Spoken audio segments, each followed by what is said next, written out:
انہیں یاد کرتے ہوئے اپنے اپنے مرحومین کو یاد کرتے ہوئے بالاخص بانیان مجلس کے مرحومین، سادات کرام کے جملہ مرحومین، ان کی مغفرت اور بلندی درجات کے لیے ایک مرتبہ سورہ فاتحہ اور 3 بار سورہ توحید کی تلاوت فرما۔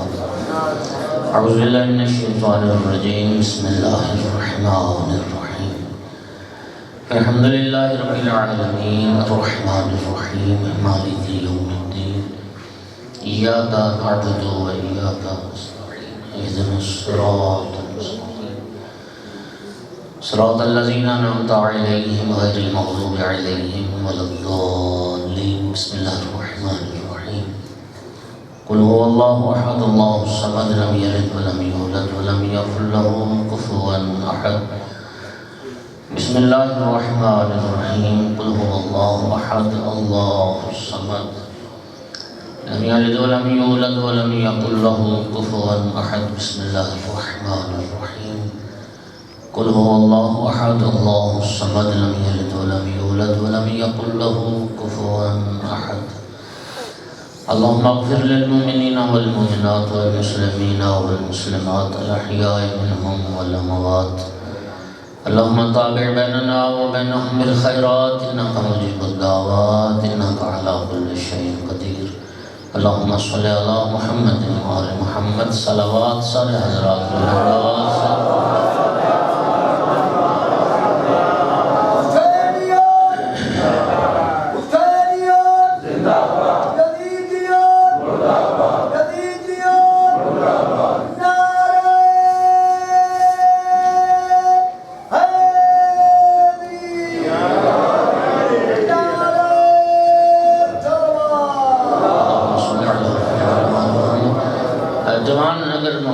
سامنے آ جائیں، کافی ساری جگہ خالی پڑی ہے، آنے والے پھر ذرا ان کے لیے آسانی بھی ہو جائے گی۔ قطر نظامت نہ سمجھے، بزرگان کو تکلیف نہیں دیتا جو جوان ہے ذرا قریب آ جائیں، سامنے آ جائیں۔ میں نے ٹیبل بھی آپ ہی کے لیے ہٹوایا ہے کہ صلوات پڑھتے ہوئے سارے حضرات بلند آواز سے اعوذ باللہ من الشیطان اللعین الرجیم، بسم اللہ الرحمن الرحیم، الحمدللہ رب العالمین والعاقبۃ للمتقین والجنۃ للمؤمنین والنار للمنافقین۔ الحمدللہ الذی جعلنا من المتمسکین بولایۃ علی بن ابی طالب واولادہ المعصومین۔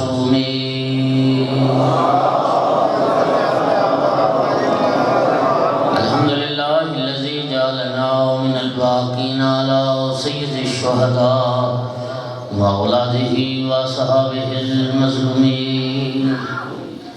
الصلاۃ والسلام والتحیۃ والاکرام علی رسولہ الکریم شفیع المذنبین انیس الغریبین ورحمۃ للعالمین۔ اعنی العبد المؤید الرسول المصدق المحمود الاحمد المصطفى الامجد ابا القاسم محمد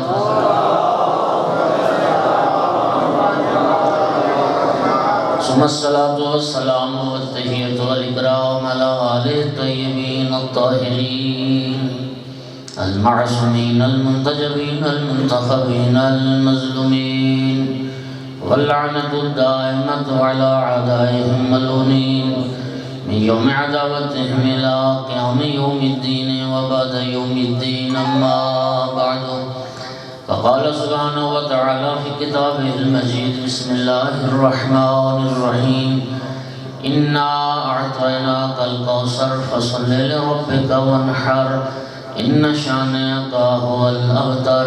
صلوات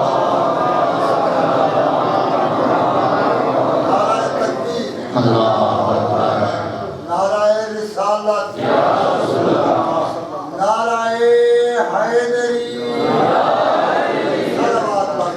اللہم صلی علی محمد۔ سامعین گرامی قدر، سورہ مبارکہ کوثر کی تلاوت کی ہے۔ ثواب الاعمال میں شیخ صدوق رضوان اللہ تعالی علیہ نے امام صادق علیہ السلام سے ایک حدیث مبارک نقل کی کہ آقا نے فرمایا من کانت قراتہ انا اعطیناک الکوثر فی فرائضہ و نوافلہ سقاہ اللہ من الحوض الکوثر یوم القیامہ۔ چھٹے امام نے فرمایا جو بندہ اپنی واجب یا مستحب نمازوں میں سورہ کوثر کی تلاوت کرتا ہے اللہ اسے بروز قیامت حوض کوثر سے سیراب فرمائے۔ اور سورہ کوثر کی فضیلت میں دوسری روایت ہے کہ جو بندہ شب جمعہ سونے سے پہلے باوضو ہو کے 100 مرتبہ سورہ کوثر کی تلاوت کر کے سو جائے تو انشاءاللہ عالم خواب میں اللہ اسے اپنے محبوب رسول اللہ کی زیارت کروائے۔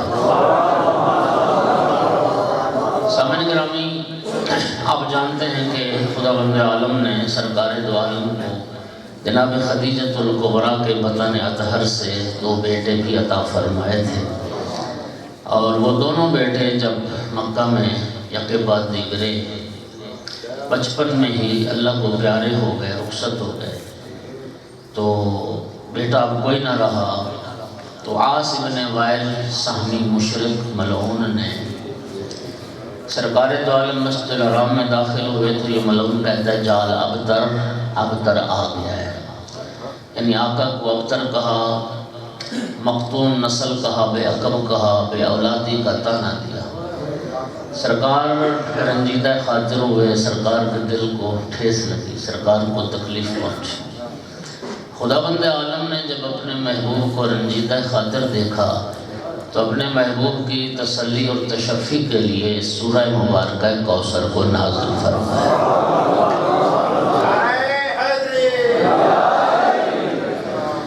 سامعین گرامی قادر، اس سورہ کوثر میں اپنے محبوب کے لیے خداوند عالم نے بشارت دی، کثرت اولاد کی، اور ابتر کہنے والے کے لیے خداوند عالم نے وعید سنائی اور اس کے لیے یہ خبر دی کہ وہی ابتر ہے جس نے آپ کو ابتر کہا ہے۔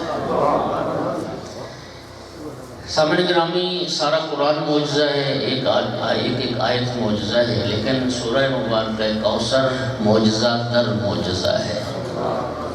ایک استثنائی سورہ ہے، قدردان بیٹھے ہو پہلا لفظ کہہ رہا ہوں کہ ایک جہت اس کے معجزہ ہونے کی یہ ہے کہ خداوند عالم نے اپنی عظیم ترین عطا کا تذکرہ مختصر ترین صورت میں کیا ہے،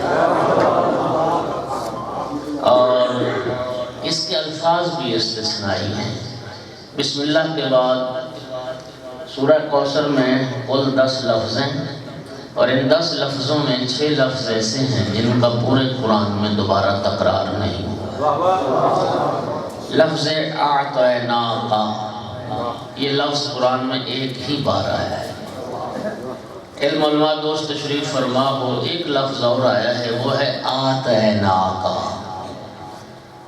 آیت پڑھ دیتا ہوں، وَلَقَدْ آتَيْنَاكَ سَبْعًا مِنَ الْمَثَانِي وَالْقُرْآنَ الْعَظِيمَ۔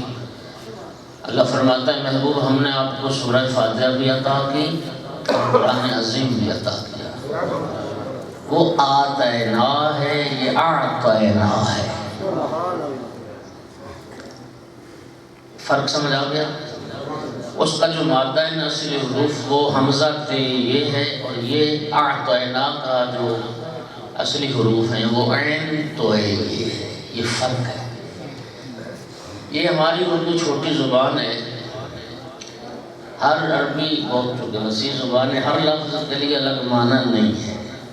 یہ ہماری اردو کی کوتاہی ہے کہ آتینا کا معنی بھی ہم دینا کرتے ہیں، اعطینا کا معنی بھی عطا کرنا کرتے ہیں، حالانکہ اگر آپ لغت اٹھا کر دیکھیں تو فرق ہے۔ آتینا وہاں استعمال ہوتا ہے جہاں آپ کوئی شے کسی کو دیتے ہیں اور آپ کا حق ملکیت محفوظ رہتا ہے، جب واپس لینا چاہیں تو لے سکتے ہیں، لیکن اعطینا وہاں استعمال ہوتا ہے جہاں آپ کسی کو شے عطا کرتے ہیں تو پھر آپ اس کو مالک بنا دیتے ہیں، آپ کا حق ملکیت ختم ہو جاتا ہے۔ تو یہ اعطینا ایک ہی بار پورے قرآن میں آیا ہے۔ الکوثر یہ لفظ بھی پورے قرآن میں ایک ہی بار آیا ہے۔ فصلی یہ لفظ بھی پورے قرآن میں ایک بار آیا ہے۔ ونحر یہ بھی پورے قرآن میں ایک مرتبہ آیا ہے۔ شانیہ کا یہ لفظ بھی پورے قرآن میں ایک ہی بار آیا ہے، اور الابتر یہ بھی پورے قرآن میں ایک ہی بار آیا ہے۔ اور اگلا اعجاز کا پہلو دیکھیے کہ خداوند عالم نے ان 3 آیات میں 5 بار اپنے محبوب کو مخاطب ٹھہرایا ہے۔ اعطینا کا کاف خطاب کی ضمیر ہے، ہم نے آپ کو عطا کیا، یہ پہلا خطاب ہے۔ فصلی امر حاضر کا صیغہ مخاطب حاضر کا، آپ نماز ادا کریں، دوسرا خطاب۔ تیسرا خطاب لرب کا کاف پھر خطاب کی ضمیر ہے، اپنے رب کے لیے نماز ادا کریں۔ ونحر پھر خطاب کا صیغہ امر حاضر واحد کا، آپ قربانی کریں۔ اور 5واں خطاب شانیہ کا، محبوب یہ میرا وعدہ رہا جو تیرا دشمن ہے وہی ابتر ہے۔ تو خداوند عالم کی یہ خاص عنایت ہے کہ پروردگار نے 3 آیات میں 5 بار اپنے محبوب کو مخاطب قرار دیا ہے۔ اب توجہ ہوگی حضرات، دیکھیے ارشاد پروردگار ہے انا اعطیناک الکوثر، محبوب بے شک ہم نے آپ کو کوثر عطا کیا۔ یاد رکھنا خداوند عالم نے ایک وعدہ کیا تھا اپنے محبوب سے سورہ والضحیٰ میں، وَلَسَوْفَ يُعْطِيكَ رَبُّكَ فَتَرْضَىٰ، میرا محبوب ان قریب آپ کا رب آپ کو وہ عطا کرے گا کہ آپ راضی ہو جائیں گے۔ اس وعدے کو اللہ رب العزت نے سورہ کوثر میں پورا کر دیا۔ انا اعطیناک الکوثر، محبوب ہم نے آپ کو کوثر عطا کر دیا۔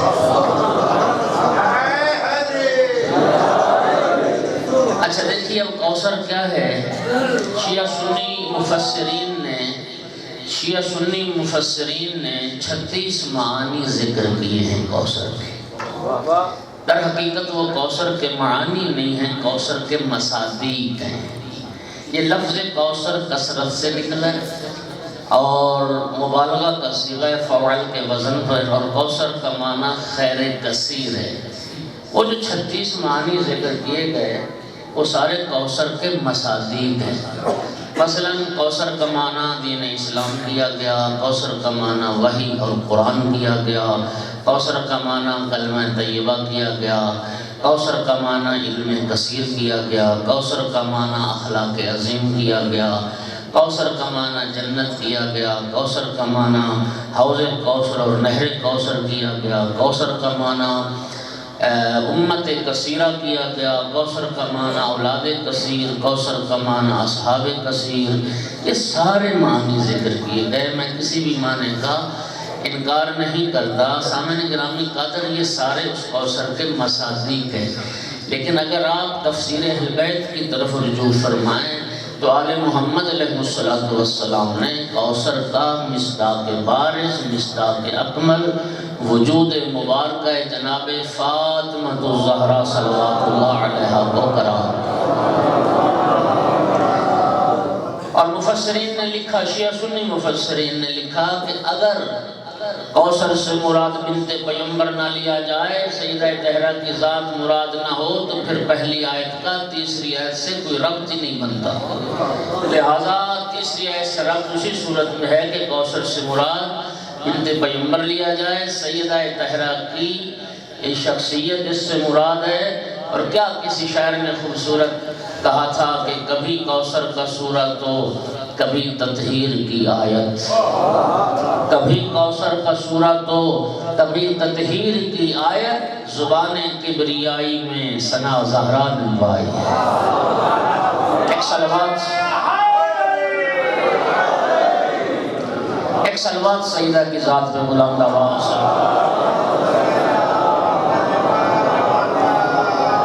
تو جو بھی حضرات، تو کوثر سے مراد سیدہ طہرہ کی ذات۔ اِنَّا أَعْطَيْنَاكَ الْكَوْثَرَ کوثر ہم نے سیدہ کی صورت میں محبوب آپ کو اولاد کثیر عطا کی۔ فخر رازی نے تفسیر مفاتیح الغیب میں سورہ کوثر کے ذیل میں لکھا کہ اِنَّا أَعْطَيْنَاكَ الْكَوْثَرَ کا یہ جو آیت ہے یہ دلیل ہے اس بات پر کہ دنیا میں کوئی خاندان، کوئی قوم قبیلہ اتنا نہیں پھلا پھولا جتنا رسول اللہ کا خاندان پھلا پھولا ہے۔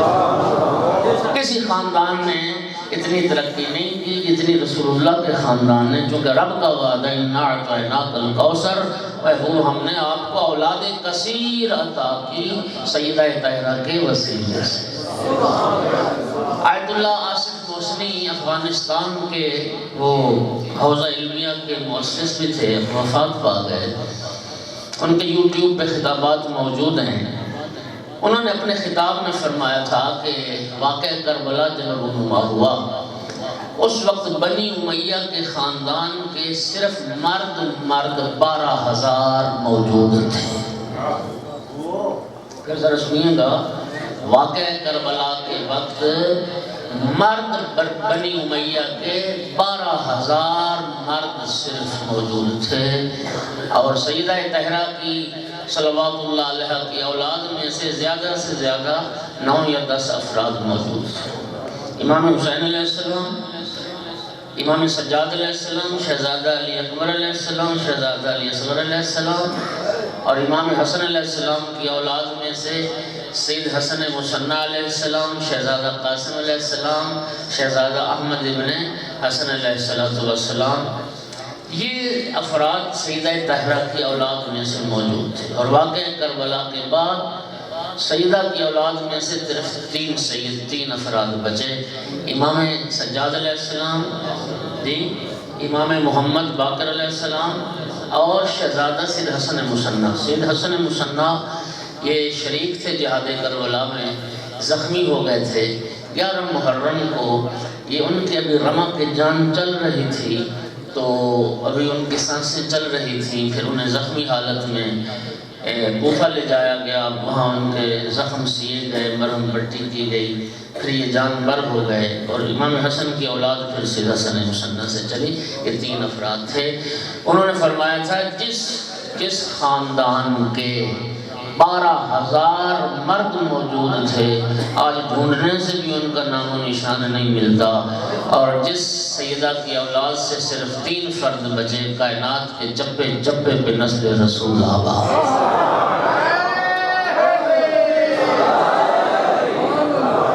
اور توجہ کیجیے، ایک اہل علم نے فرمایا تھا اس وقت اتنے سادات پوری دنیا میں ہیں، یا حسنی سادات ہیں یا حسینی سادات ہیں، رسول اللہ کے ان 2 بیٹوں کی اولاد ہے۔ ایک اہل علم نے کہا تھا کہ اگر حضرت محسن کو قتل نہ کیا جاتا تو محسنی سادات بھی دنیا میں موجود ہوتے ہیں۔ لہذا حضرت محسن کا جو قاتل ہے وہ ایک فرد کا قاتل نہیں ہے، وہ رسول اللہ کی 1/3 اولاد کا قاتل ہے۔ میرے دوستو، امام حسن علیہ السلام اور امام حسین علیہ السلام، سیدہ طاہرہ کے 2 بیٹوں سے رسول اللہ کی پھر اولاد چلی، اور اس وقت پوری دنیا میں کائنات کا کوئی ملک، خطہ ایسا نہیں ملے گا جہاں پہ نسل رسول آباد نہ ہو۔ کیوں؟ یہ وعدہ رب ہے، اِنَّا أَعْطَيْنَاكَ الْكَوْثَرَ۔ محبوب ہم نے آپ کو اولاد کثیر عطا فرمائی۔ صلوات پڑھو سیدہ کی ذات میں۔ توجہ ہے؟ اچھا، اب میرے دوستو، سورہ کوثر ہمارے لیے کچھ پیغامات رکھتی ہے۔ سورہ کوثر میں ہمارے لیے کچھ درس ہیں جن پر ہم نے عمل کرنا ہے۔ پہلا پیغام سورہ کوثر یہ دے رہی ہے کہ نعمتیں مسئولیت آور ہوتی ہیں۔ اللہ جب کوئی نعمت عطا کرتا ہے تو نعمت اپنے ساتھ ایک ذمہ داری لے کے آتی ہے، اور وہ ذمہ داری یہ ہوتی ہے کہ اس منعم حقیقی کا شکریہ ادا کیا جائے جس رب نے یہ نعمت عطا کی ہے۔ یاد رکھنا، اور یہ ذمہ داری حتی رسول اللہ کے لیے بھی ہے۔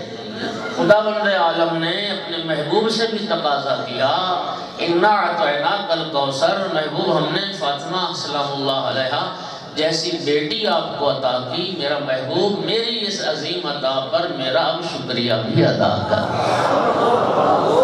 توجہ چاہ رہا ہوں، شکریہ بھی ادا کر۔ اور سورہ کوثر نے شکریہ کا طریقہ بھی بتایا کہ رب کا شکریہ کیا ہے، معاف کرنا، ناراض نہ ہونا۔ ہمارا معاملہ عجیب ہے، جوان کی شادی ہو گئی، 5-10 سال 15 سال اولاد نہیں ہوئی، 10-15 سال کے بعد اللہ نے بیٹا دے دیا، اب کیا ہوگا؟ بس ڈھول والے آ گئے، ہاں جی، اور گانے والے آ گئے، اور موسیقی کی محفل ہے، کیا ہو رہا ہے جی؟ ڈھول کیوں بج رہے ہیں جی؟ وہ بیٹا ہوا ہے، اتنے عرصے بعد خوشی منائی جا رہی ہے۔ یہ ہماری فکر کی بستی ہے کہ اللہ کی ناراضگی کے اسباب کو ہم اپنی خوشی سمجھنے لگتے ہیں۔ اللہ کی ناراضگی کے اسباب کو بھی اب ہم اپنی خوشی سمجھنے لگتے ہیں۔ آؤ سورہ مبارکہ کوثر سے پوچھتے ہیں کہ وہ شکریہ نعمت کیا ہے۔ ارشاد پروردگار ہوا، اِنَّا أَعْطَيْنَاكَ الْكَوْثَرَ، محبوب ہم نے فاطمہ جیسی بیٹی عطا کی، میری اس عظیم عطا پہ میرا شکریہ ادا کر۔ اور وہ شکریہ نعمت کیا ہے؟ فَصَلِّ لِرَبِّكَ، اپنے رب کے لیے نماز ادا کر۔ علم علماء دوست بیٹھے ہو، اللہ پاک نے سیدہ کی عطا پر اپنے محبوب سے نماز کا تقاضا کیا۔ سارے نمازی لوگ بیٹھے سننا، نماز کی فضیلت پر آپ نے متعدد آیات سنی، متعدد احادیث سنی۔ سمجھیے گا، میں کہتا ہوں نماز کی عظمت کا ایک پہلو یہ ہے کہ کتنی عظیم ہے نماز جو سیدہ کے وجود کا شکرانہ قرار پائی ہے۔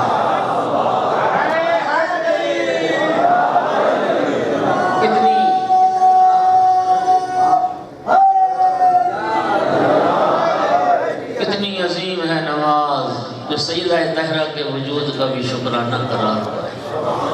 فصلی لربک، یہ ہے رب کا شکریہ، اپنے رب کے لیے نماز ادا کر۔ اچھا، یہ نماز ادا کر، یہ تو معنی ہے صلی کا، اور یہ آیت میں کہا ہے فصلی، یہ جو فا ہے نا، فا اس کا بھی معنی ہے۔ کیا معنی ہے فا کا؟ یہ فا آتی ہے سرعت کے لیے، یہ فا آتی ہے تسریع کے لیے، جلدی، فوراً۔ یہ وہی فا ہے جو رسول اللہ نے حدیث غدیر میں استعمال کی ہے، من کنت مولاہ فہذا۔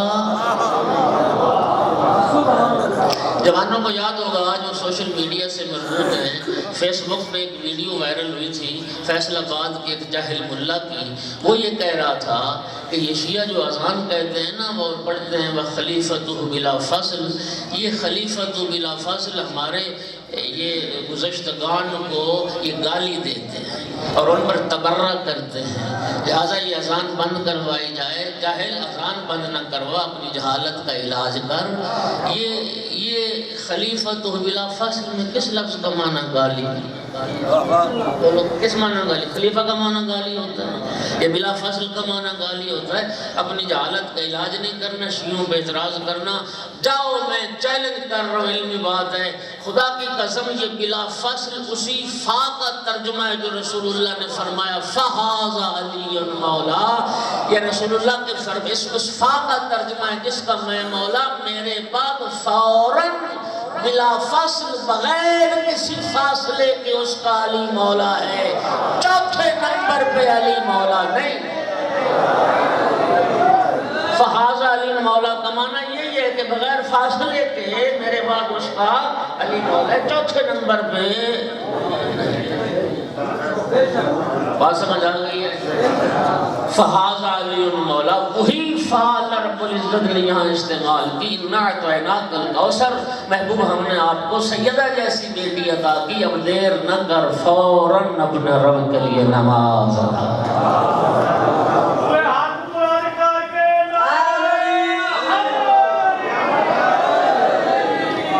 قدردان بیٹھے ہو، اللہ تعالیٰ سلامت رکھے۔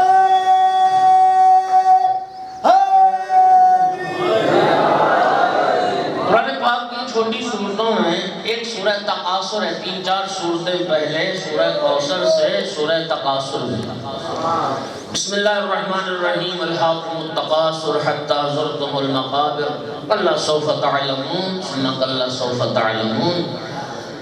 دیکھیے یہ تکاثر اور کوثر یہ دونوں لفظ کثرت سے نکلے ہیں، مادہ دونوں کا ایک ہے، مصدر دونوں کا ایک ہے، کثرت، لیکن کوثر قابل تعریف شے ہے، تکاثر قابل مذمت شے ہے۔ تکاثر کسے کہتے ہیں؟ دو افراد کا، دو خاندانوں کا، دو قبیلوں کا مال کی کثرت پر یا اولاد کی کثرت پر ایک دوسرے سے مقابلہ کرنا، مفاخرہ کرنا۔ ایک کہتا ہے میرے پاس مال دنیا زیادہ ہے، دوسرا کہتا ہے نہیں میں تم سے زیادہ امیر ہوں۔ ایک کہتا ہے میرا قوم قبیلہ، میرا خاندان بڑا ہے، میرے پاس افرادی قوت زیادہ ہے، دوسرے کہتے تھے میرے پاس افرادی قوت زیادہ ہے۔ سورہ تکاثر کے ذیل میں امیر المومنین کا خطبہ بھی ہے نہج البلاغہ میں، سنیے گا میں کیا عرض کر رہا ہوں۔ ابن ابی الحدید معتزلی جس نے شرح کی نہج البلاغہ کی، جب مولا میر اس خطبے پہ پہنچتا ہے کہتا ہے کہ میں نے 1000 بار مولا علی کا یہ خطبہ پڑھا ہے۔ ایک سنی عالم کہتا ہے اتنی نصیحت ہے اس میں، اتنا موعظہ ہے کہ میں نے 1000 بار خطبہ پڑھا۔ آپ خطبات کی فہرست دیکھیں گے، الحاکم التکاثر کے ذیل میں مولا میر کا وہ خطبہ موجود ہے، ایک بار آپ بھی اس کو پڑھ لیجئے گا۔ شان نزول میں لکھا ہے سورہ کوثر کے عربوں کے 2 قبیلے تھے، افراد کی کثرت پر ان کا مقابلہ شروع ہو گیا۔ ایک کہتا تھا میرا قبیلہ بڑا ہے، دوسرا کہتا تھا میرا بڑا ہے۔ انہوں نے کہا چلو افراد گنتے ہیں۔ اب جب مردم شماری ہونے لگی تو ایک قبیلے کے افراد زیادہ ہو گئے، ایک کے کم ہو گئے۔ جس قبیلے کے افراد کم ہو گئے وہ کہنے لگا چلو میرے ساتھ قبرستان چلتے ہیں، میرے قبیلے کے جو لوگ مر گئے ان کی چل کے قبریں گنتے ہیں۔ اب وہ قبرستان بھی پہنچ گیا، اگر تھے تو میرے قبیلے کے لوگ، اب انہوں نے قبروں کو بھی گننا شروع کر دیا۔ خدا بند عالم نے ان کی مذمت میں یہ سورہ تکاثر نازل کی ہے۔ الحاکم التکاثر، اس کثرت کے شوق نے تمہیں اللہ کی یاد سے اتنا غافل کر دیا، حتی زرتم المقابر، یہاں تک کہ تم قبرستان جا پہنچے اور قبروں کو بھی گننے لگ گئے۔ کلا سوف تعلمون ثم کلا سوف تعلمون، ان قریب تمہیں پتہ چلے گا کہ یہ کتنی بری حرکت ہے، اور ان قریب تم جان لو گے کہ یہ کتنا برا عمل ہے تم نے انجام دیا۔ اب پھر سمجھیے کوثر بھی کثرت سے نکلا ہے، تکاثر بھی کثرت سے نکلا، لیکن فرق کتنا ہے؟ توجہ چاہ رہا ہوں، تکاثر یاد الہی سے غفلت کا سبب بنتا ہے، کوثر یاد الہی کا سبب بنتی ہے۔ اور دوسرا فرق سنو، تکاثر کے نتیجے میں انسان قبرستان پہنچتا ہے، اور کوثر کے نتیجے میں مصلی عبادت پر پہنچتا ہے۔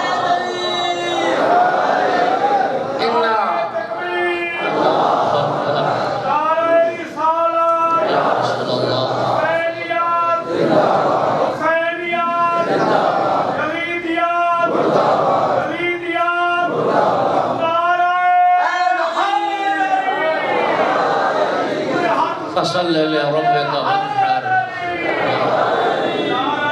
اللهم صل علی محمد۔ اور قرآن پاک کی چھوٹی صورتوں میں ایک سورہ نصر بھی ہے۔ بسم اللہ الرحمن الرحیم، اذا جاء نصر اللہ والفتح ورأيت الناس يدخلون في دين الله افواجا فسبح بحمد ربك واستغفره انه كان توابا۔ توجہ کریں، رب فرما رہا ہے یہ جب مکہ فتح ہوا نا اس وقت یہ سورہ مبارکہ نازل ہوا تھا۔ اذا جاء نصر اللہ والفتح، جب اللہ کی نصرت آ گئی اور اللہ کی طرف سے کامیابی آ گئی، اور وہ کامیابی کیا تھی؟ وَرَأَيْتَ النَّاسَ يَدْخُلُونَ فِي دِينِ اللَّهِ أَفْوَاجًا، آپ دیکھ رہے تھے کہ لوگ فوج در فوج، گروہ در گروہ دین اسلام قبول کر رہے تھے، اسلام میں داخل ہو رہے تھے۔ دوستو یہ بڑی کامیابی ہے، رب اسے فتح اور کامیابی اور نصرت کے لفظوں سے یاد کر رہا ہے۔ یعنی اس مکہ میں ایک فرد، اس جزیرت العرب میں ایک فرد پہلے کلمہ پڑھنے کو تیار نہیں تھا، رسول اللہ کو دکھ دیے، اذیتیں دی، زبان کے تیر چلائے، ہاں جی، اور جسمانی اذیتیں بھی پہنچائیں، پتھر بھی مارے، بالآخر مکہ سے نکال دیا۔ ایک فرد ساتھ دینے کو تیار نہیں تھا، اور فتح مکہ کے بعد پھر حالات اتنے تبدیل ہو گئے کہ اب ایک ایک کر کے کلمہ نہیں پڑھ رہے تھے، فوج در فوج آ رہے تھے، پورے کا پورا خاندان، پورے کا پورا قبیلہ، پورے کی پوری قوم، یدخلون فی دین اللہ افواجا۔ کتنی بڑی نصرت، کتنی بڑی کامیابی۔ اس عظیم کامیابی پر توجہ، اللہ نے اپنے محبوب سے شکریہ کا تقاضا تو کیا، لیکن شکریہ میں مانگا کیا؟ فَسَبِّحْ بِحَمْدِ رَبِّكَ، محبوب میری اس عظیم کامیابی پر بس ایک بار حمد کے ساتھ میری تسبیح کر دے، ایک بار کہہ دے سبحان اللہ و بحمدہ۔ جب جزیرۃ العرب کے لوگ فوج در فوج کلمہ پڑھ رہے تھے، اس کامیابی پر اللہ نے محبوب سے صرف تسبیح کا تقاضا کیا، لیکن جب اللہ نے کوثر عطا کیا فصلی لربک، وہاں نماز کا تقاضا کیا، معلوم ہوا کہ خالق کی نگاہ میں سارے کافروں کے مسلمان ہو جانے سے بھی زیادہ اہمیت اس کوثر کی ہے جس کی عطا پہ رب نماز کا تقاضا۔ فصلی لربک، اپنے رب کے لیے، اپنے رب کے لیے نماز ادا کر، دکھاوے کے لیے نہیں، اپنے رب کے لیے۔ ونحر، اور شکریہ نعمت کیا ہے؟ صرف نماز ہے؟ نہیں، ونحر، اونٹ قربان کرو۔ توجہ چاہ رہا ہوں، چھوٹا جانور بھیڑ بکری اس کے قربان کرنے کو ذبح کہتے ہیں، اونٹ بڑا جانور ہے، اس کے قربان کرنے کو نہر کرنا کہتے ہیں۔ اللہ پاک نے، توجہ چاہ رہا ہوں، نہر کا حکم دیا، ذبح کا نہیں۔ فارسی کا ایک محاورہ ہے، ہر کے بامش بیش برفش بیشتر۔ ایرانی کہتے ہیں جس کے گھر کی چھت بڑی ہوگی اس پہ برف بھی زیادہ گرے گی۔ واضح سی بات، جس کے گھر کی چھت بڑی ہوگی اس پہ برف بھی زیادہ گرے گی۔ رب نے فرمایا محبوب جب عطا کوثر ہے تو بکری ذبح کرنے سے کام نہیں چلے گا، اونٹ قربان کیجیے، اور اونٹ قربان کر کے لوگوں کو کھلائیے۔ رب نے شکریہ کا طریقہ بتا دیا۔ توجہ، ایک ہاتھ سے اگر اللہ سے نعمت لے رہے ہو تو دوسرے ہاتھ سے خلق خدا کو بھی عطا کرو، اور پھر رب نے ترتیب بھی بتا دی، فصلی لربک، پہلے ہے ونہر، بعد میں اللہ سے رابطہ مقدم ہونا چاہیے مخلوق سے رابطے پر۔ پہلے رب کا حق ادا کر، فصلی لربک ونہر، پھر اپنے رب کے لیے تو قربانی دے اور خلق خدا کو بھی اس میں شامل ہو۔ ان شانئک ھو الابتر، اور فرمائے محبوب جو تیرا دشمن ہے وہی ابتر ہے، جو تیرا دشمن ہے وہی مقطوع النسل ہے، تیرے دشمن کا نام و نشان مٹا دیا۔ وہ کیا کسی شاعر نے خوبصورت کہا تھا کہ پہلا قدم زمین پہ، پہلا قدم زمین پہ رکھ کر بطول نے، پہلا قدم زمین پہ رکھ کر بطول نے ہر دشمن رسول کو ابتر بنا دیا۔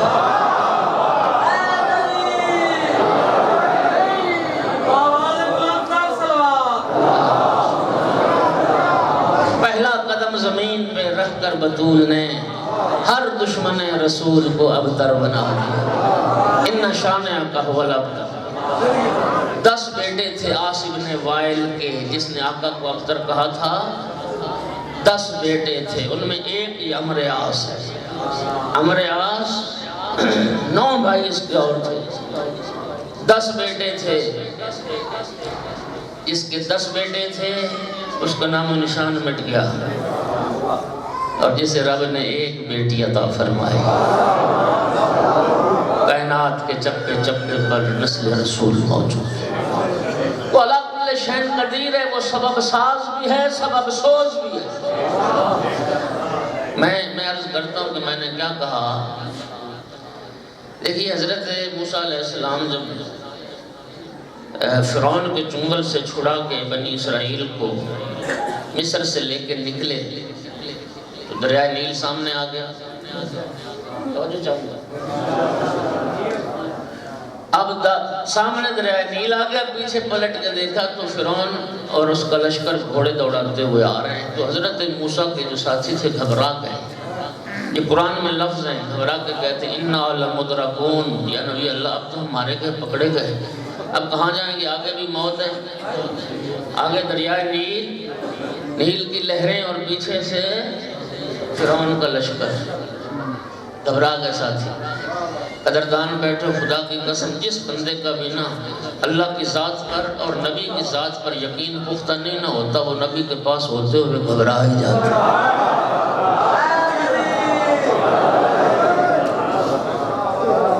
موسیٰ علیہ السلام نے فرمایا گھبراؤ نہیں، ہمارا رب ہمارے ساتھ ہے، کوئی نہ کوئی سبیل نجات ضرور پیدا کر دے گا۔ بس پھر ارشاد ہوا، موسیٰ دیکھتے کہ اضرب بعصاک البحر فانفلق، یہ عصا مارو دریا پر، اور اب جب عصا مارا تو فانفلق، دریا پھٹ گیا۔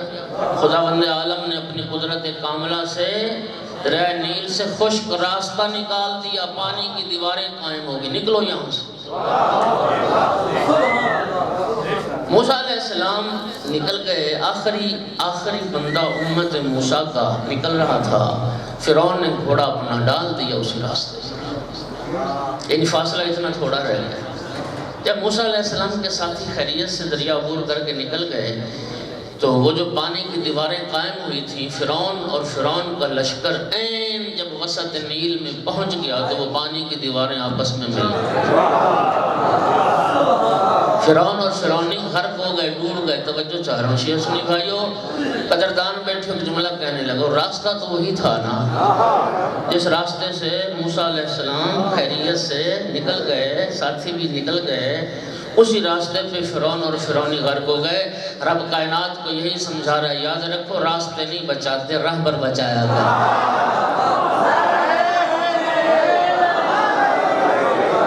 اور میرے دوستو، سیاستہ میں حدیث موجود ہے، نہ ہو تو میں مجرم ہوں، اہل سنت کتابوں میں حضرت نعرہ تکبیر، نعرہ رسالہ، نعرہ حیدری، محمد صلوات۔ راستہ تو وہی تھا جس راستے سے موسیٰ اپنے ساتھیوں کو لے کے خیریت سے نکل گئے، اور فرعون اور فرعونی اسی راستے پہ غرق ہو گئے۔ رب نے کائنات کو یہی سمجھایا، یاد رکھو راستے نہیں بچاتے، رہبر بچایا کرتے۔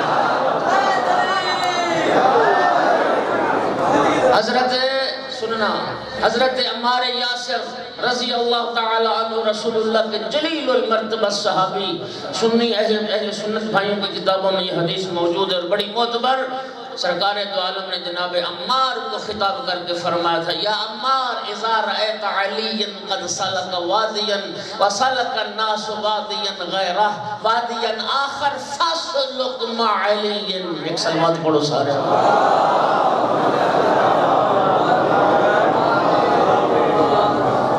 ایک دفعہ پھر بھی صلوات پڑھ دیں سارے۔ جی، اے عمار اذا رأیت علی قد سلک وادیا، عمار اگر اپنی زندگی میں کبھی یہ دیکھنا کہ ساری اولاد آدم ایک راستے پر چل رہی ہو، علی تنہا دوسرے راستے پر چل رہے ہوں، عمار لوگوں کے پیچھے نہ چلنا، علی کے پیچھے چلنا۔ علی کا راستہ ہی حق کا راستہ ہے، یہی جنت کا راستہ ہے، یہی صراط مستقیم ہے، اہدنا الصراط۔ توجہ ہوگی حضرات؟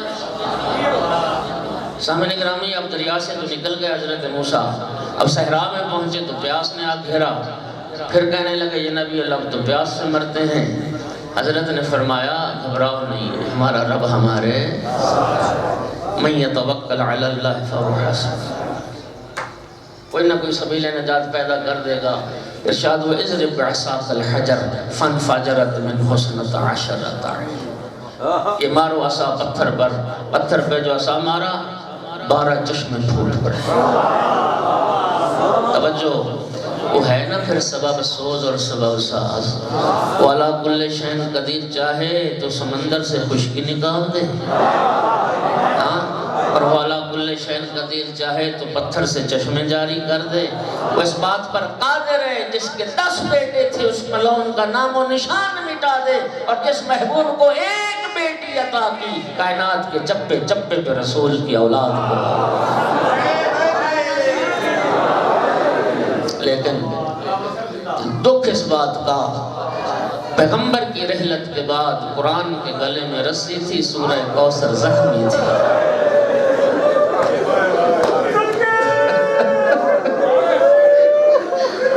رسول اللہ کی رحلت کے بعد قرآن کے گلے میں رسی تھی اور سورہ کوثر زخمی تھی۔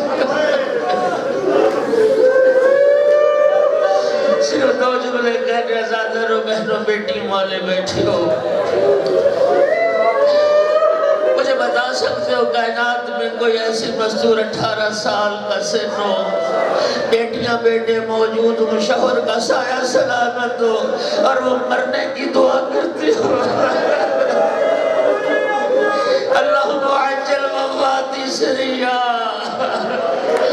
دعا کرتی تھی اللہ زہرا کو جلد موت دے دے۔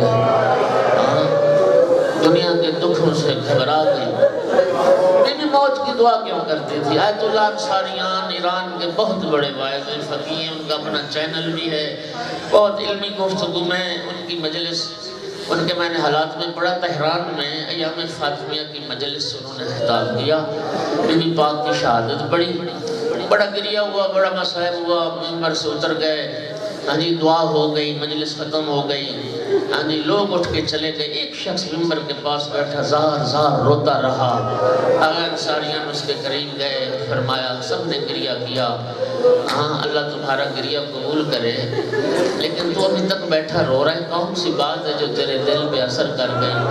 کہنے لگا آغا انصاریان میں ہڈیوں کا ڈاکٹر ہوں، میں جانتا ہوں بدن انسانی کی کوئی بھی ہڈی ٹوٹ جائے، جڑ جانا آسان ہوتا ہے، لیکن خدا نہ کرے کسی کی پسلیاں ٹوٹ جائیں، اگر کسی کی پسلیاں ٹوٹ جائیں وہ سانس بھی لیتا ہے تو درد ہوتا ہے، وہ سانس بھی لیتا ہے تو تکلیف ہوتی ہے، پسلی ٹوٹ گئی تھی، ایک ایک سانس پہ تڑپ جاتی تھی زہرا، اس لیے دعا کرتی تھی اللہم عجل وفاتی سریعا، اجرکم علی اللہ، اجرکم علی اللہ۔